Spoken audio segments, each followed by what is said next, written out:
ఏపీలోని స్వర్ణ గ్రామం గ్రామ సచివాలయం, స్వర్ణ వార్డు గ్రామ సచివాలయంలో ఒక కీలక వ్యవస్థను అమలు చేసేందుకు ప్రయత్నం సిద్ధమవుతుంది.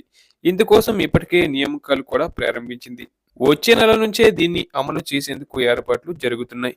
ప్రజలకు మెరుగైన సేవలు అందించేందుకు వీలుగా ఈ కొత్త వ్యవస్థను అమలు చేసేందుకు ప్రభుత్వం ప్లాన్ చేస్తుంది.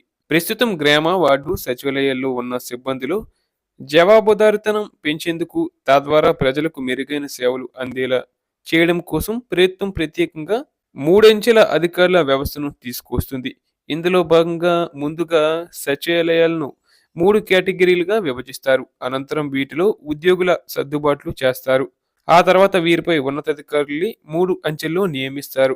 వీరు సచివాలయాల పనితీరును తమ తమ స్థాయిలో పర్యవేక్షిస్తారు. తాజా విధానం ప్రకారం ఒక్కో సచివాలయంలో 6 నుంచి 8 మంది ఉద్యోగులు ఉండేలా చూస్తారు. అనంతరం వీరిపై పర్యవేక్షణ కోసం జిల్లా, మున్సిపల్, మండల స్థాయిలో అధికారుల్ని నియమిస్తారు.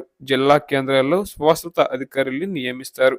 ఇలా రాష్ట్రంలోని మున్సిపాలిటీలు, కార్పొరేషన్లు, నగర పంచాయతీల్లో మున్సిపల్ శాఖ నుంచి అదనపు కమిషనర్ స్థాయి అధికారుల్ని డిప్యుటేషన్పై నియమిస్తారు. అలాగే మండలాల స్థాయిలో సచివాలయాలపై పర్యవేక్షణకు డిప్యూటీ ఎంపీడీఓల్ని డిప్యుటేషన్పై తీసుకుంటున్నారు. పంచాయతీరాజ్ శాఖ ఈ అధికారుల్ని సర్దుబాటు చేస్తుంది. అలాగే గ్రామ, వార్డు సచివాలయాల శాఖలో అదనంగా ఉన్న ఉద్యోగుల్ని దేవాదాయ శాఖకు కేటాయించాలని కూడా నిర్ణయించారు.